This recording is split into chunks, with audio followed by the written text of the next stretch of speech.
নমস্কার, গুরু কি ভাইকে বললাম। আমি অধ্যাপক ডক্টর শ্রী সুনীল শাস্ত্রী।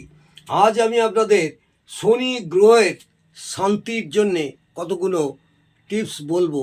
যেসব জাতিকাদের শনি গ্রহ নিচস্থ আছে বা কুপ্রভাবে ভুগছেন, তাদের উদ্দেশ্যে বলবো শনি গ্রহরাজকে কিভাবে শান্তি করবেন।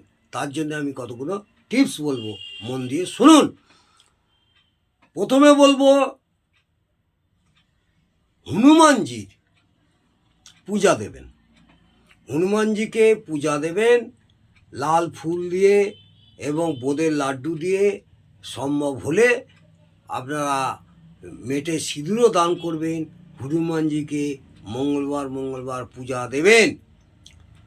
ভগবান শিবের উপর দুধ এবং তিল ঢালুন। ভগবান শিবের উপর দুধ এবং তিল দিয়ে শিবলিঙ্গের মাথায় ঢালুন।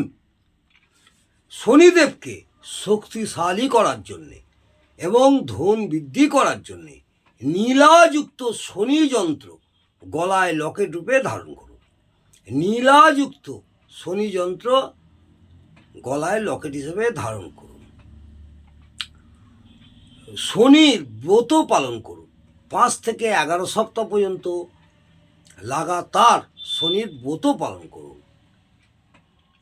কালো কাক পক্ষী, কালো কুকুর, এদের খাওয়াবেন। সম্ভব হলে এদেরও খাওয়াবেন। নিজের খাবার অংশ থেকে কিছুটা অংশ রেখে দিয়ে আপনারা কাককে বা পাখি পক্ষীকে খাওয়াবেন। জন্ম ছকে শনির পরিস্থিতি দেখে নীলা ধারণ করবেন।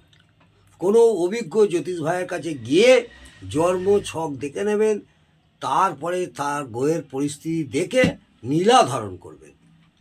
যদি নীলা পড়ার সামর্থ্য না থাকে তাহলে কি করবেন?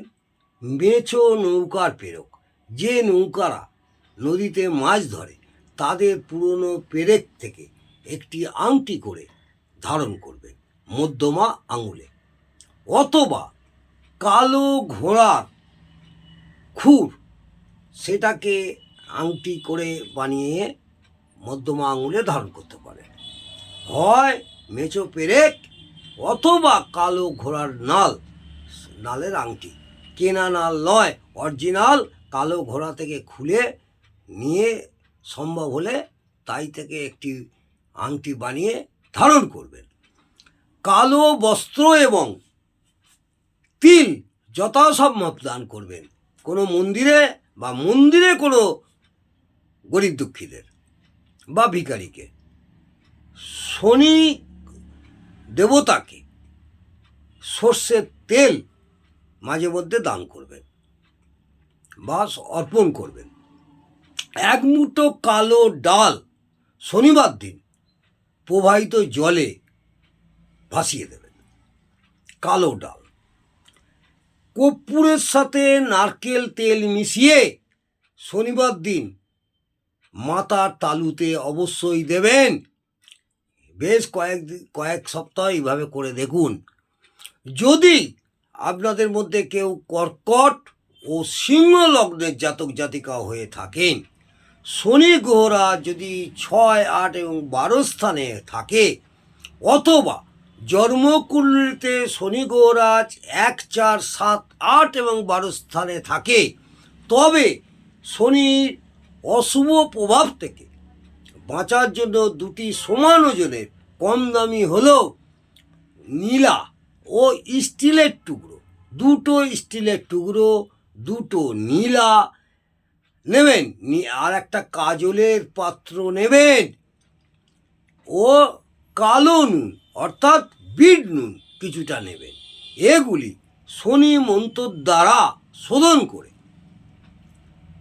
2টো ভাগ করবেন। একটা ভাগ সূর্য অস্তের সময় জলে প্রবাহিত করবেন, শতমান জলে প্রবাহিত করবেন, আর দ্বিতীয় ভাগটি আপনার কাছে রেখে দেবেন।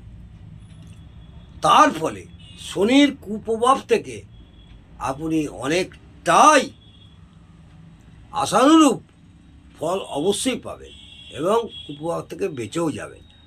জন্মছকে বা রাশিচক্রে শনি যদি নিচস্থ হয় তবে শনির কোনো দান নেবেন না, এবং শনি যদি উচ্চস্থানে থাকে তবে শনি গ্রহের কোনো রকম কোনো দ্রব্য দান করবেন না, এটা মাথায় রাখবেন। শনিবার দিন লোহা অথবা স্টিলের পাত্রে জল খাওয়ার অভ্যাস করুন। শনিবার দিনকে লোহা এবং স্টিলের পাত্রে জল এবং খাবার খাওয়ার অভ্যাস করুন। এখন কাচের প্লেটে সকলে খান, স্টিলের থালাতে বা স্টিলের গ্লাসে শনিবার দিনকে জল খাওয়ার অভ্যাস করুন। কালো ডাল, লৌহা, চামড়ার জিনিস, বেল্ট, পার্স, কালো জুতো, তামা, লোহার চিমটে ইত্যাদি দান হিসেবে দেবেন। সম্ভব হলে শতমান জলে প্রবাহিত করবেন। তার আগে জন্ম ছকে দেখে নেবেন শনি আপনার নিচস্থ না উচ্চস্থ। এইটা যদি দেখে বিচার বিশ্লেষণ করে তারপরেই এটা দেবেন। শনি সাধারণত নিচস্থ কোথায় হয়? শনি নিচস্থ হয় মেষ রাশিতে, আর উচ্চস্থ হয় তুলা রাশিতে। এইটা দেখে নিয়ে তারপর এই দানটা করবেন। কখনো মদ্যপান করবেন না। শনিবার দিনকে নিরামিষই আহার গ্রহণ করবেন। যতটা সম্ভব মিথ্যা বাক্যালাপ থেকে দূরে থাকুন।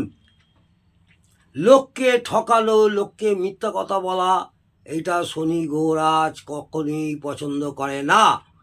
আর প্রত্যেক দিন সম্ভব হলে হনুমান চাল্লিশা পাঠ করুন। দেখবেন হনুমানজি কৃপায় শনি গ্রহ অনেকটাই সন্তুষ্ট হবে এবং আপনাদের শনি গ্রহরাজের হাত থেকে অনেক অনেক মুক্তি পাবেন। যদি এইগুলো করতে পারেন আশা করব আপনারা অনেকটাই আশানুরূপ ফল পাবেন। যদি ভালো লাগে আমার এই টোটকাটি বা এই টিপসগুলো যেটা বললাম, অবশ্যই কমেন্ট করতে ভুলবেন না। যারা আমার চ্যানেলে নতুন তারা সাবস্ক্রাইব করবেন এবং একটা লাইক করতেও ভুলবেন না। আগামী দিনে আরও সুন্দর সুন্দর ভিডিও আপনাদের আমি করব এবং চেষ্টা করব আগামী দিনে আপনাদের আরও ভালো ভালো ভিডিও বলার। এবং আপনারা কমেন্টে অবশ্যই জানাবেন এই টোটকাগুলো করে আপনাদের কি ফল পেলেন। যদি ভালো লাগে অবশ্যই আমাকে কমেন্ট করতে ভুলবেন না।